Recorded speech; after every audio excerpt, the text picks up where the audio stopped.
let's do it. We can, yeah, let's get the ball rolling. All right. Hey, everybody. Thanks for joining.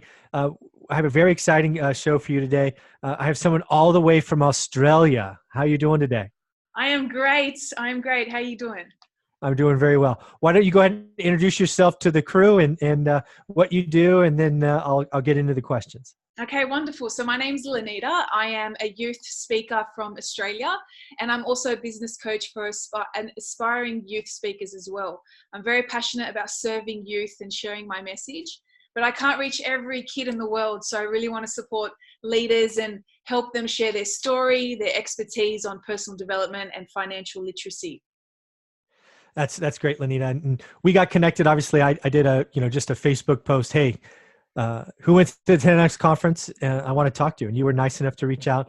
But before we dig into that, I just want a little bit more. What's a youth speaker? Right? I don't know that everybody knows that term. Why don't we talk about what that is first? Definitely. That's a great question. So a youth speaker is anyone who wants to speak and teach to young people or to people who deal with kids. And that could be parents, teachers, support staff, etc. So you're either talking to kids directly, teenagers or primary school age, or college students, or those that are actually working with them. Yeah. Okay. So you've been doing this a while. Clearly, I've checked you out. Very successful. So you hear about Grant Cardone putting on GrowthCon 3.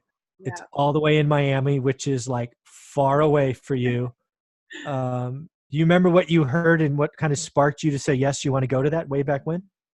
Definitely. So I'm always in the self-help space, and I love to learn and invest in mentors. So I personally like to read a lot of content before I invest in something. And I thought to myself, I came across the whole real estate world, and Grant Cardone's content, naturally had popped up, and I started to follow him. And I learned that he just over-delivered with the content he was giving everyone. And I learned so much just from his videos, and I wanted a taste of it in real life.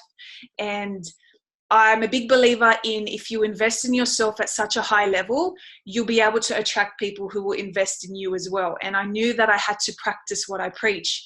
So when he came out with the 10X GrowthCon, I thought to myself, firstly, I love Miami. I've been there a few times, and I love the people, the culture, the lifestyle, and it was a great excuse to travel.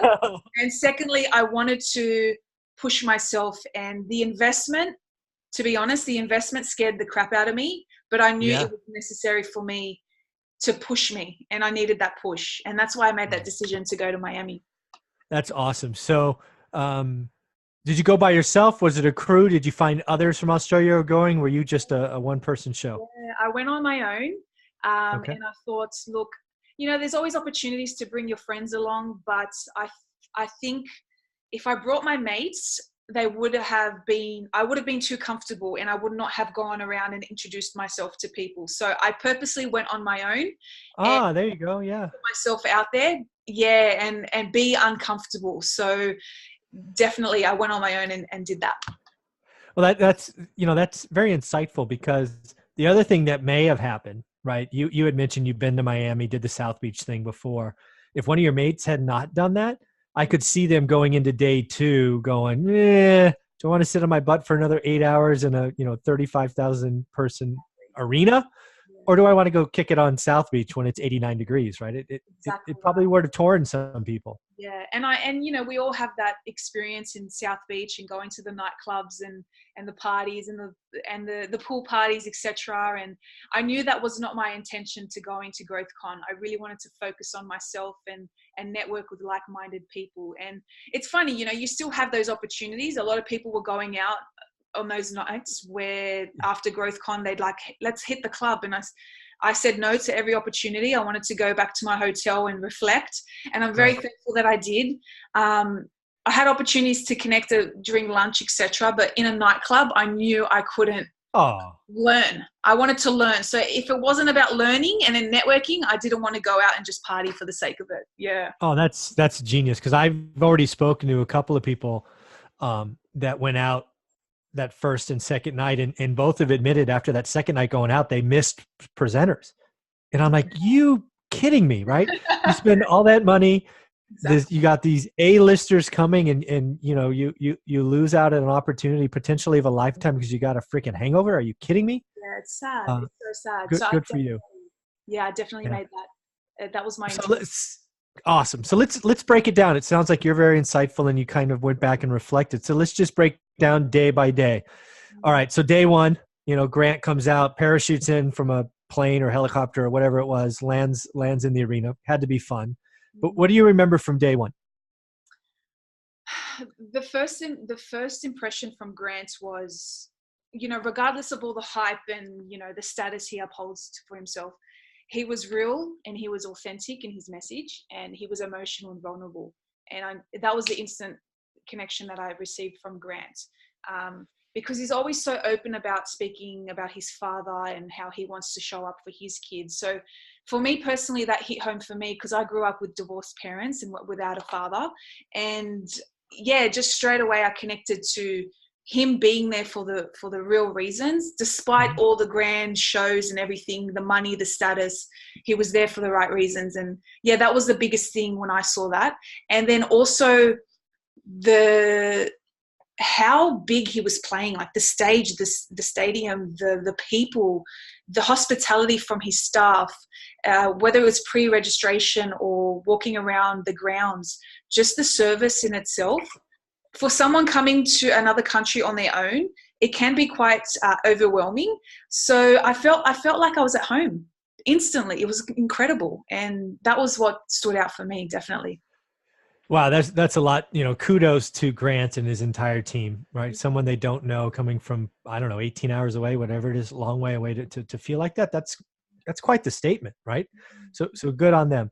And yeah, I mean, I've heard plenty about Grant's opening statement, and yeah, some people are put off by his kind of flash, and some might say arrogance, but when he's really talking to you, you don't really get that from him, right? You kind of get the pictures, and you get the two-dimensional Grant where you can kind of get a little sour taste. But when you talk to the man, or the man talks to you, and I guess in this case, I think there's more real there than maybe some people give him credit for, and maybe that I've given him credit for, frankly. So I'm glad to hear that. So all right, so day one, you go back, you rest, you come back for day two. Kind of same question. Do you remember day two? What stood out at you? What were the speakers of note and that kind of stuff? Mm.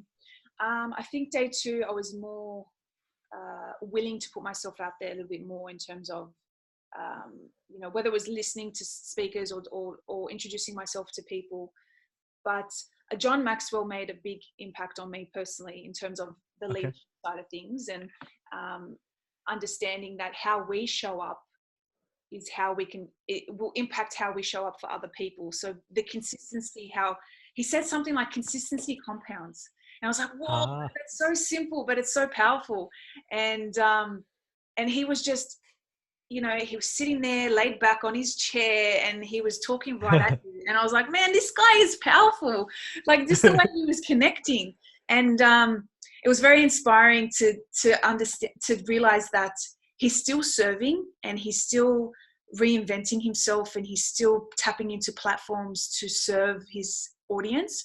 And from what he's experienced and what he's been able to establish, he could be sitting there retired and doing absolutely nothing and enjoying his life with complete privacy, but he's putting Right. himself out there for us. And I thought, wow, like I have so much ahead of me. And I thought that was really inspiring. So day two really put things into perspective to just show up. And then once you show up, the rest will fall into place. And yeah, it's just crazy. John Maxwell was a big highlight for me, definitely.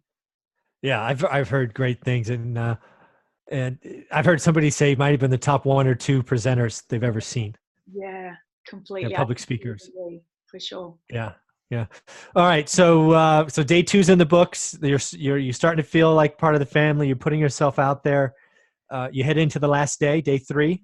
What do you remember from day three? I remember waking up day three and I was actually quite sad to some extent because I knew it Oh, was coming to an end. Yeah. And I thought, oh, I don't oh, know if I'm wow. ready. Yeah. I was like, I don't know if I'm ready to go back into my environment, because there's always a fear that you grow so much in these environments and you connect with so many people that want to see you win and celebrate you on the daily. But then there's a fear that once you go back to your existing environment, is it going to be lost? And do I Yeah. continue playing at my level, or am I going to go back to playing at everyone else's level and then Ah, that? So I had that fear, to be honest, and I made sure that I wanted to connect with people the right way, ensure that we could continue our connections and collaborate. And so, yeah, I woke up feeling a little bit sad, but at the yeah. same time, I was excited because I knew there was going to be a whole nother day for Yeah. us. And look, Elena Cardone's talk was phenomenal. I personally went to the ladies' night, so having that intimate experience and then seeing her on stage, that was incredible. And yeah, instilled in me a lot of confidence that I can get people on the same page. As Grant said too, you can get your family and your friends or your loved ones on the same page. And that put everything into perspective and gave me clarity around that little fear that I had prior. Oh, that's great. That's Yeah, great. yeah, And was day 3 the day when they brought their daughters out to speak as I well? believe so. I'm pretty sure it was day 3. Yeah, yeah. Yeah. What was that like when seeing a 9 and 7-year Oh, old talk? wow. Because you're a public speaker, right? So can you Where do imagine 35,000 people? Okay, where do I start? So firstly, I'm passionate about youth education. Yeah. So I try my hardest to elevate the kids that I serve and put them on platforms that they can thrive. So my Yeah. heart was exploding when I saw the girls come on stage and talk, and I thought, oh my gosh, this is absolutely beautiful. And just goes to show, when you put kids on a platform that big and you make them believe that they're worthy of that, they will make a room cry or become emotional or move the room, standing ovation. And that's the impact that I try to make in the young people I serve.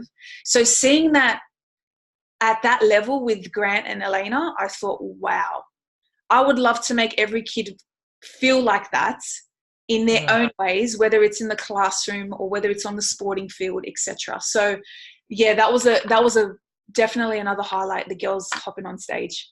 Yeah, because again, that could have gone a couple of different ways, and I wanted to ask that because again, your focus on youth speaking, because they could have just brought him out as props, right? Put him in a nice dress, make him wave at people, Yeah, high five a couple of people in the front row, and been off the stage, and they still would have gotten applause. that's right. However, I don't know the 9-year-old's name. Forgive me, I don't remember her name, but apparently she delivered a 5 or 6 minute speech that was kind of like, my parents ask me to learn something every day, so I do, and blah blah blah, and then basically turns the coin over and goes, hey adults, why aren't you setting the example and pushing yourself to do the same thing? I'm like, oh Yeah. my god, I mean, that hurt me, and I wasn't even there.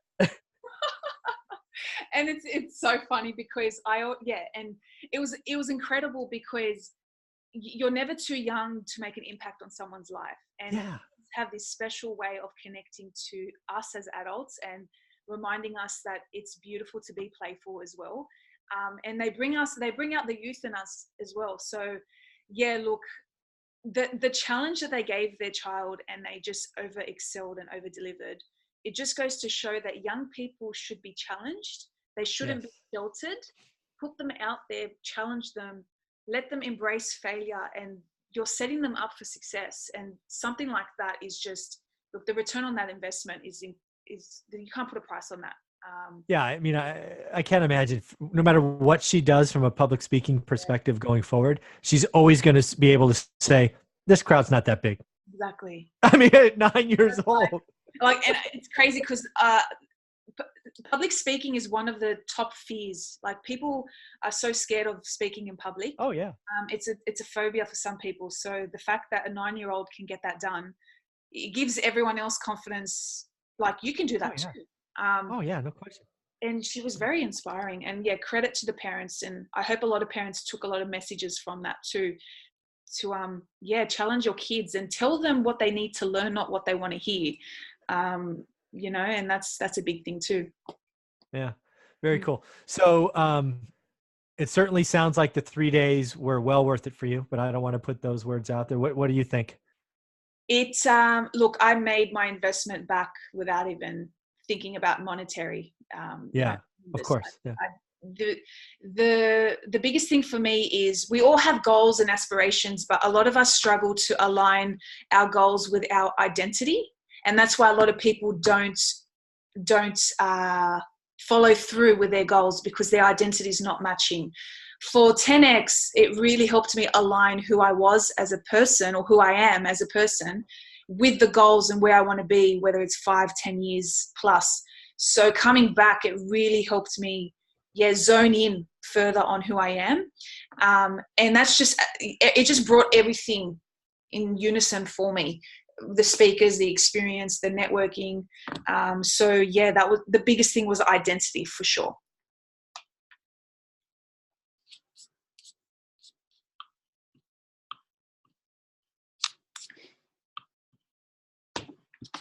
What was that like? What was it like sitting there for 2 days by yourself, right? Because you came alone, just digesting everything you went through, looking at your notes. What was that like? I personally, I thrive in those experiences, to be honest, because it really helps me reflect, and I know that I'm in the right space for that when I am uncomfortable.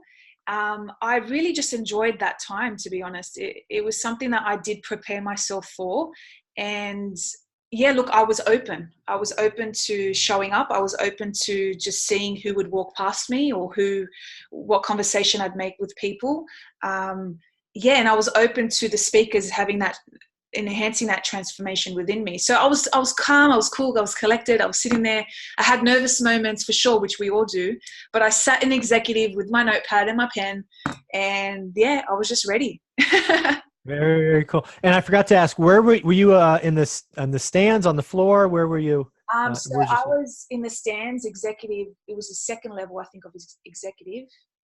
Row 6. I remember row 6. I was on the left. I was on the right-hand side of the stage. So if you're the speaker, I was on the right-hand side. And yeah, look, that was incredible. Personally as well, I didn't want to stay in my seat the whole time. So that was a takeaway for me too.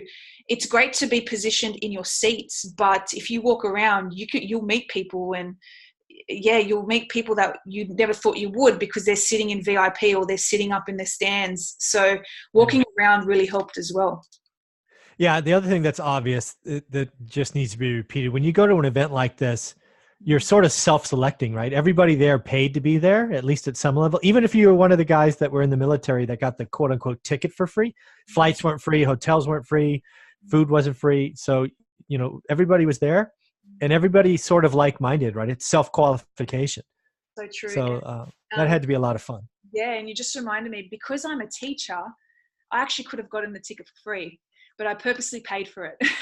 Because yeah, and look, people say, well, you're crazy, why would you pay for it? And when I first did, I thought, oh, okay, I just spent a lot of money.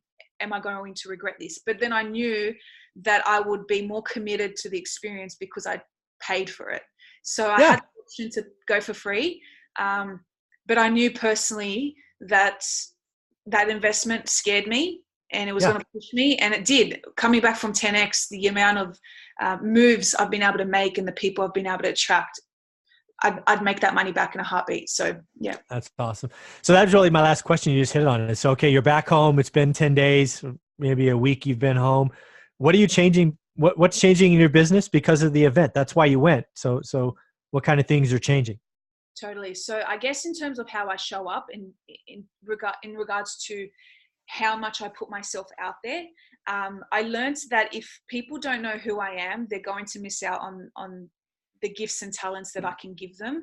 And so I've become more confident in spreading my message, wanting to serve more people, getting that attention for the right reasons. And so I've literally gone all out on my social media. My Facebook in itself has boomed on a different level that I was not expecting. I have people all over the world messaging me and wanting to learn more about what I do, only because I decided to get more attention and show up more consistently and not be afraid of getting judged. That was one thing definitely I straight away implemented back into my social media content, and just over delivering. The second thing too is to continue building my expertise, going to events. I have an entrepreneur summit that I'm going to attend to next week. I have a retreat coming up in April. So I'm going to different events just to kind of be consistent. And yeah, just consistency compounds. Thank you, John Maxwell. But just trying to be, That's awesome. trying to get that going. Very, very cool.